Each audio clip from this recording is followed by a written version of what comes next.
আজকের এই বিশ্লেষণমূলক আলোচনায় আমরা জানতে চলছি ম্যাথিউ আর্নল্ডের দ্য স্টাডি অফ পোয়েট্রি সম্পর্কে। ভিক্টোরিয়ান যুগ, একদিকে অবিশ্বাস আর অনিশ্চয়তা, আরেকদিকে শিল্পকে মাপার একটি সর্বকালীন স্ট্যান্ডার্ড তৈরি করার অসাধারণ প্রয়াস। প্রচলিত বিশ্বাসগুলো যখন নাড়িয়ে যাচ্ছিল, ঠিক তখনই আর্নল্ড চাইতেন এমন একটা মাপকাঠি বা স্ট্যান্ডার্ড দাঁড় করাতে, যেটা দিয়ে আসল আর শ্রেষ্ঠ শিল্পকে অভিন্নভাবে চোখের সামনে তুলে ধরা যায়। কবিতা যে একদিন মানুষের অবলম্বনে পরিণত হবে, এই ভবিষ্যৎবাণীটি আর্নল্ড কিভাবে করেছিলেন, তাই আমরা এবার দেখব। আলোচনার প্রথম ধাপে থাকছে সেই উদ্বিগ্ন সময়ের কথা। এরপর আসবে ক্রিটিসিজম অফ লাইফের ধারণা, কিভাবে ভুল মূল্যায়ন থেকে দূরে থাকা যায় তার বিখ্যাত টাচস্টোন মেথড, এবং সবশেষে আমরা দেখব এই তত্ত্বের ভেতর কি কি সীমাবদ্ধতা বা ত্রুটি রয়েছে। চলো প্রথম অংশে যাওয়া যাক। একটি উদ্বিগ্ন বা অ্যাংশিয়াস সময়ে কবিতার স্থান ঠিক কোথায় ছিল? ১৯ শতকে সে ভিক্টোরিয়ান যুগ। চারিদিকে তখন শ্রববিশ্বাস ভাঙার শব্দ, বিজ্ঞানের নতুন আবিষ্কার, বিশেষ করে ডারউইনের তত্ত্ব প্রচলিত ধর্মীয় ধারণাগুলোকে ভীষণভাবে প্রশ্নবিদ্ধ করেছিল। আর্নল্ডের খুবই শক্তিশালী একটা পর্যবেক্ষণ ছিল যে এমন কোনো মতবাদ নেই যেটা নাড়িয়ে দেওয়া হয়নি। আসলে প্রাচীন ধর্মগুলো যেসব তথ্য বা সাপোজড ফ্যাক্টসের উপর দাঁড়িয়েছিল, সেগুলো এখন আর মানুষকে সান্ত্বনা দিতে পারছিল না। ঠিক এই জায়গাটাতেই আর্নল্ড একটি বিস্ময়কর কথা বললেন। তার মতে ধর্ম যুক্ত থাকে বিভিন্ন তথ্য বা ফ্যাক্টসের সাথে, যা যে কোনো মুহূর্তে ভুল প্রমাণিত হতে পারে। কিন্তু কবিতা যুক্ত থাকে শাশ্বত ধারণা বা আইডিয়াজের সাথে, আর একটা আইডিয়া কখনোই মিথ্যে বা ফলস হতে পারে না। এই কারণেই আর্নল্ড দৃঢ়ভাবে বিশ্বাস করতেন যে ভবিষ্যতে কবিতাই ধর্মের জায়গা নিবে এবং মানুষকে প্রতিকূল পরিস্থিতিতে সান্ত্বনা দিবে। কিন্তু সব কবিতাই কি এত বড় দায়িত্ব পালন করতে পারবে? এখানেই আসে আমাদের দ্বিতীয় অংশ, কবিতা কিভাবে ক্রিটিসিজম অফ লাইফ বা জীবনের সমালোচনা হয়ে ওঠে। আর্নল্ডের মতে শ্রেষ্ঠ কবিতার মূল কাজই হল ক্রিটিসিজম অফ লাইফ, কিন্তু এর মানে এই নয় যে শুধু জীবনের নিন্দা বা খুঁত ধরা, বরং একটা সুন্দর আর শক্তিশালী ভাষায় জীবনের সাথে মহৎ ধারণাগুলোর প্রয়োগ করা, যা সত্যকে মিথ্যে থেকে আলাদা করবে। কবিতাকে অবশ্যই একটি নৈতিক বা আধ্যাত্মিক নঙ্গর হিসেবে কাজ করতে হবে।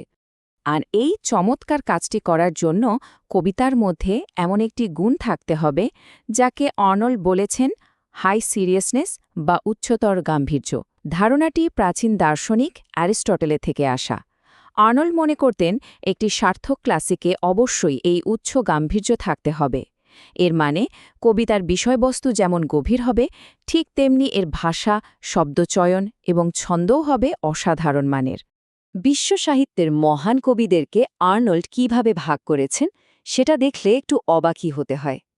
একদিকে আছেন হোমার, ডান্তে, শেক্সপিয়ার আর মিল্টনের মতো কবি, যাদের লেখায় সেই হাই সিরিয়াসনেস রয়েছে। আর অন্যদিকে বেশ বিতর্কিতভাবেই তিনি চসার, বার্নস বা ড্রাইডেনের মতো কবিদের একটু নিচের ধাপে রেখেছেন।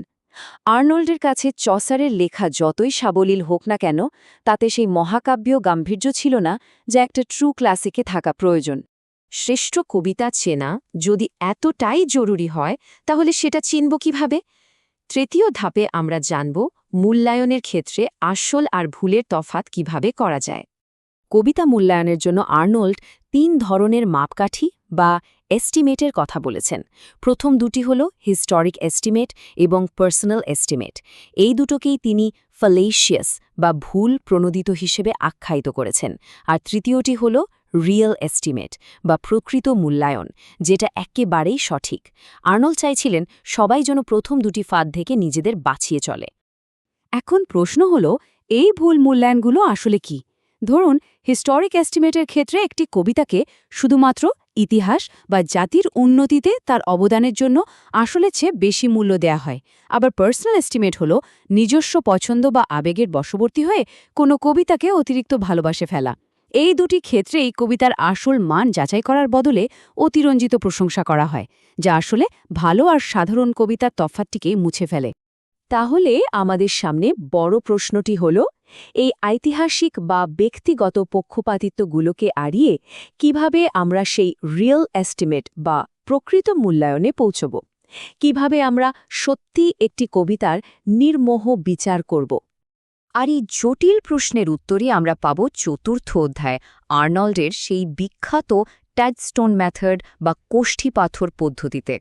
পদ্ধতিটিকে ভালোভাবে বোঝার জন্য প্রথমেই জানতে হবে টাচস্টোন আসলে কী। এটি হলো এক ধরনের পাথর যেটা স্বর্ণকাররা ব্যবহার করেন। এই পাথরে সোনা ঘষে বোঝা যায় সোনাটি খাঁটি নাকি নকল। আর্নল্ড ঠিক এই ভিজুয়াল ধারণাটি সাহিত্যের ক্ষেত্রেও নিয়ে এসেছিলেন, কবিতার পাবিত্রতা বা আসল মান যাচাই করার জন্য। এই পদ্ধতিটি খুবই ক্রমিক এবং সুনির্দিষ্ট। প্রথমে প্রাচীন শ্রেষ্ঠ কবিদের কিছু সারি বা লাইন মুখস্থ বা স্মৃতিতে রাখতে হবে।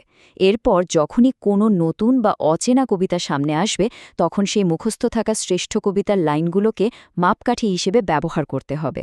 সেই মাপকাঠির সাথে মিলিয়ে নতুন কবিতার আবেগের গভীরতা আর শিল্পিক মান যাচাই করতে হবে। এটি মূলত একটি কম্প্যারেটিভ বা তুলনামূলক পদ্ধতি। এটা খেয়াল রাখতে হবে যে আর্নল্ডের এই নির্বাচিত টাচস্টোন বা লাইনগুলো কোনো সাধারণ কবির থেকে নেয়া নয়। এগুলো সার্বজনীন শ্রেষ্ঠ কবিদের থেকে নেয়া, যা কাল, দেশ এবং ভাষার সীমাকে অতিক্রম করে যায়। এ ধরনের একটা দৃঢ় স্ট্যান্ডার্ড সাহিত্যে যে কোনো ধরনের ভান্ডামি বা চার্লাটানিজমকে আটকে দিতে পারে। একটু খেয়াল করলেই বোঝা যায় আর্নল্ডের নির্বাচিত মাস্টার বা শ্রেষ্ঠ কবিরা কত বিশাল সময়ের ব্যবধান থেকে এসেছেন। খ্রিস্টপূর্ব অষ্টম শতকের হোমার থেকে শুরু করে ১৪ শতকের দান্তে, ১৬ শতকের শেক্সপিয়ার এবং ১৭ শতকের মিল্টন। এর থেকেই বোঝা যায় যে প্রকৃত উৎকর্ষ বা শ্রেষ্ঠত্ব হল চিরঞ্জীব। এটা কোনো নির্দিষ্ট সময়ে বা সংস্কৃতির ভিতরে আটকে থাকে না। উদাহরণস্বরূপ জন মিল্টনের এই উদ্ধৃতিটি দেখা যাক, "and courage never to submit or yield, and what is else not to be overcome." যদিও কিছু সমালোচক এ শব্দ চয়ন নিয়ে তর্ক করতে পারেন, কিন্তু এর মধ্যে যে মহৎ আদর্শ বা নোবেল সেন্টিমেন্ট রয়েছে তা একেবারেই অন্যরকম। আর্নল্ডের কাছে এই সারিগুলো হাই সিরিয়াসনেস বা উচ্চতর গাম্ভীর্য মাপার একটি অভিন্ন মাপকাঠি। এইসব লাইনের সাথে তুলনা করলে অসল আর নকলের পার্থক্য ধরা পড়ে। তবে কোনো তথ্যই সম্পূর্ণরূপে ত্রুটিমুক্ত নয়। ৫ নম্বর ধাপে এসে আমরা নিরপেক্ষভাবে আর্নল্ডের এই ফ্রেমওয়ার্কের কিছু সীমাবদ্ধতা বা ত্রুটি বিশ্লেষণ করব। পরবর্তীকালের সাহিত্য সমালোচকরা এই টাচস্টোন মেথডের কিছু গুরুত্বপূর্ণ ত্রুটি তুলে ধরেছেন। প্রথমত, এই পদ্ধতি একটি কবিতার সম্পূর্ণ আবেদনকে খেয়াল করে না, বরং কিছু খণ্ডিত অংশ বা চাঙ্কস দিয়ে বিচার করে। দ্বিতীয়ত, এর ফলে ভালো কিন্তু ছোট বা মাইনের কবিতাগুলো অবমূল্যায়ন করার একটি বড় ঝুঁকি তৈরি হয়। আর সবশেষে এই টাচস্টোন বা লাইনগুলো বাছাই করার বিষয়টি নিজেই বেশ সাবজেক্টিভ, যেটা সমালোচকের নিজস্ব পছন্দের ওপর নির্ভর করে। আর ঠিক এই জায়গাতেই একটি চমৎকার প্রতিবাদ সামনে আসে। Not all hills should be Alps, বা সব পাহাড়কেই যে অ্যালপস পর্বতমালা হতে হবে এমন কোনো কথা নেই। এর অর্থ হল সব কবিতাকে যে হোমার বা দান্তের মতো বিশাল আর গম্ভীর হতে হবে তার কোনো মানে নেই। ছোট, আবেগীয় বা আনন্দদায়ক সাহিত্যেরও নিজস্ব ধরনের সৌন্দর্য রয়েছে। আসল কথা হল সব কিছুর একটি নিজস্ব অবদান থাকে। এত ত্রুটি বা সমালোচনা থাকার পরেও ম্যাথিউ আর্নল্ডের অবদানকে কোনোভাবেই অস্বীকার করার উপায় নেই। যাকে আমরা father of modern literary criticism বা আধুনিক সাহিত্য সমালোচনার জনক বলে থাকি, তিনি কবিতার নৈতিক আর আধ্যাত্মিক গুরুত্বকে অন্য এক উচ্চতায় নিয়ে গেছেন। আসল ও আন্তরিক শিল্পকরের সাথে লোক দেখানো ভান্ডামির পার্থক্য করার এক অসাধারণ হাতিয়ার তিনি আমাদের দিয়ে গিয়েছেন।